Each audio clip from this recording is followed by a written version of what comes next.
الحديث أيها الإخوة عن أصوات الموسيقى التي أصبح سماعها في المساجد متكررا، بل لا تكاد تخلو صلاة أو ركوع أو سجود من سماع هذه الموسيقى. أين حرمة المساجد؟ أين مكانتها في قلوبنا؟ أين مراعاتنا لحقوق إخواننا المصلين؟ أين تقوانا لله عز وجل؟ أين تعظيمنا لشعائر الله جل وعلا إذا كانت حالنا بهذه الصفة في أمر متكرر، مع أن كل من يحمل هاتف الجوال يستطيع كل مرة يدخل فيها المساجد أن يغلق جواله أو أن يجعله على الوضع الصامت، لكن كثير من الناس أصبح لا يبالي ولا يكترث بهذا الأمر، وأصبح المصلون وبشكل مستمر يسمعون الموسيقى وهم سجود وهم ركع وهم في صلاتهم وهم في دعائهم وهم في تسبيحهم، بينما المسبح والذاكر لله تبارك وتعالى وإذا بهذا الصوت الصاخب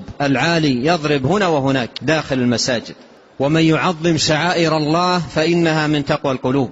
المصلون لهم احترام، إذا كان لا يجوز داخل المسجد أن ترفع صوتك بالقرآن على أخيك، فكيف بهذه الأصوات السيئة المنكرة؟ فالأمر أيها الإخوة الكرام أمر في غاية الإيلام، أمر مؤسف للغاية، وهذا يدل على ضعف الإيمان وضعف الاحترام لبيوت الله تبارك وتعالى ومراعاة الحرمة لها.